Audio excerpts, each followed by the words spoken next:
Okay guys, now the next topic is graphs, now periods of trigonometric functions. Now firstly, what about periodic functions? Periodic functions are the functions if for that function this one is possible for any x, then that function is called what? Periodic function. That means when we change the x with x plus some number t, yeah, the value of these functions will stay same, then this function is called periodic functions. In here, t is called the period of the function, and the smallest possible value, positive value of t is called fundamental period of the function. Okay, now about period of trigonometric functions. From 9th grade, if you remember, we have learned about the coterminal angles, coterminal angles, and they are for x, coterminal angles are x plus 2 pi, x plus 4 pi, or now here we have x minus 4 pi, and x minus 2 pi, x, all these are the coterminal angles. The value for coterminal angles, trigonometric function, the value of the trigonometric function for coterminal angles for all these three angles are equal. For example, sine x is equal to sine x plus 2 pi. That is equal to sine x plus 4 pi. The value of sine for all these three angles are equal. Then here 2 pi, 4 pi are called the periods of trigonometric function for sine function, and the smallest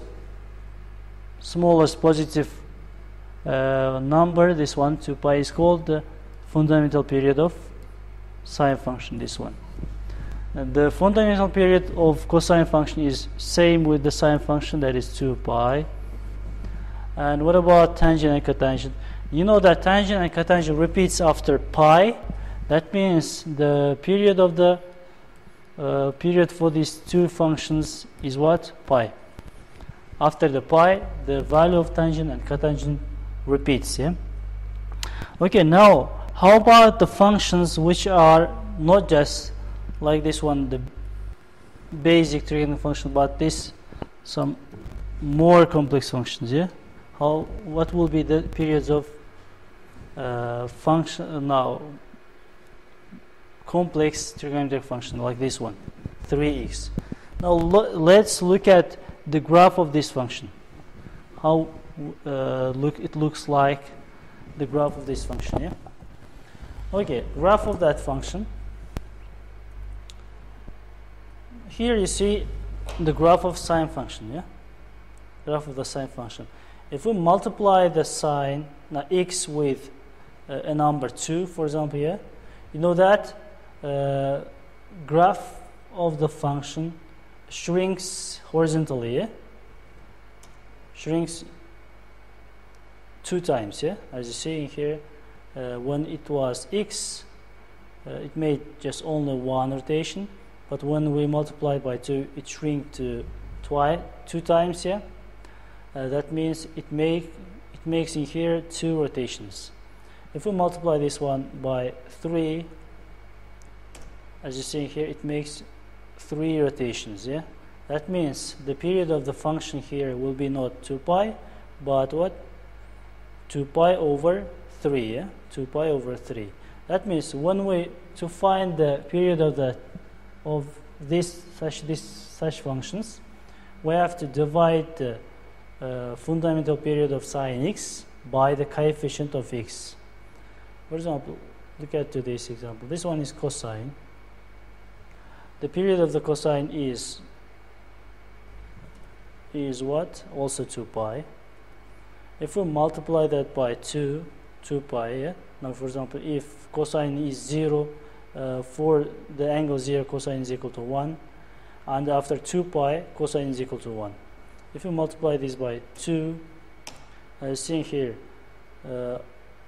now cosine 0 is 1, cosine pi is 1. That means we divide the 2 pi by 2 to get the period of this function. If you change this one by 4, for example, so in here the cosine 0 is equal to 1 and cosine pi over 2 is 1. That means 2 pi divided by 4 will give us pi over 2, which is the period of this new function. Okay, what about the functions? What about the functions whose at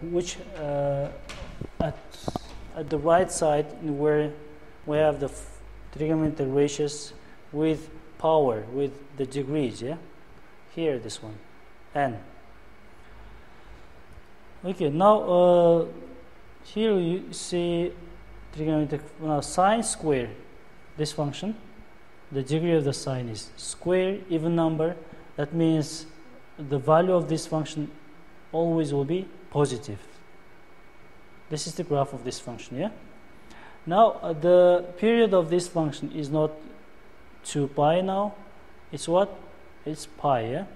For example, here you see the value of the sine is equal to 1. Value of this function is 1. After pi, no, in here we have 2. If we take out the 2, we will have this function, yeah? Now, here sine pi over 2 is equal to 1, sine 3 pi over is equal to 1. Between these two angles we have what? Pi.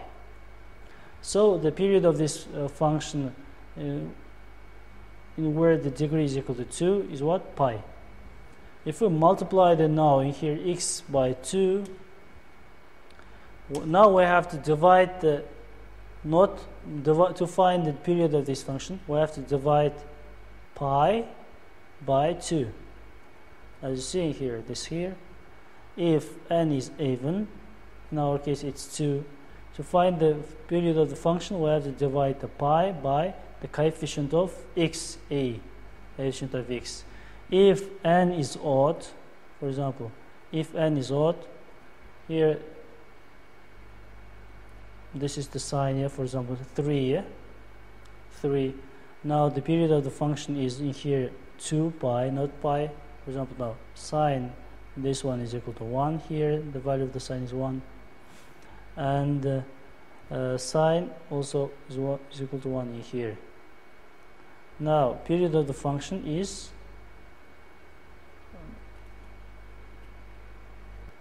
what? 2 pi. Here is sine is equal to 1, and here sine is equal to 1. Between these 5 pi over 2 and pi over 2 we have 2 pi. The period of the function whose degree is odd is equal to 2 pi. If we multiply the x by 3, then 2 pi in the period of the function, we have to divide the 2 pi and divide the 2 pi by 3. Here is the rule, yeah? But for tangent and cotangent, the degree, no matter degree is, it can be even or odd. To find the period of the function, we have to divide the pi by the coefficient of a. Okay, now let's try to solve examples. Here we have this one. The fundamental period of each function we have to find.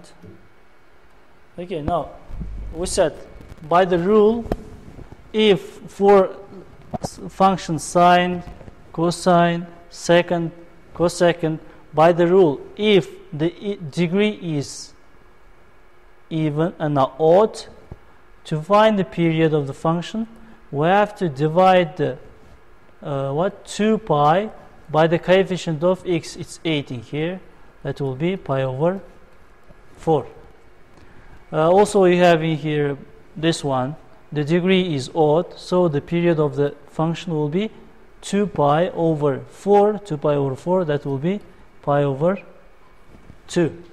But for the functions whose degree is even, to find the period we have to divide the pi by the coefficient of x, it's what? 3. This is 4, and here also you have 4. Then the period of this one will be pi over the coefficient of x, it's what? 4. And here, but in here the degree is 3. That's why we have to divide the 2 pi by the coefficient of x in here, that is -2, but we have to take the absolute value of -2. That's why we'll have pi. This is the period of pi, period of this function. Okay, now, but for functions like tangent and cotangent, you know that no matter the degree is, we can find the periods of the function by dividing the pi by the coefficient of x. Yeah, it's 2 in here. The period of this function is pi over 2. The degree is odd, but the degree is in here is even, but also we have to divide the pi by 5. This one will be the period of our function. Okay, now here the period of this function will be pi over what? 6. Okay, I think it's clear. On the lesson we are going to solve more examples to understand. Okay, the next topic will be about the periods of the functions, more complex function like this one, combination of the ratios of trigonometric ratios. Yeah. Okay, now see you on the next video.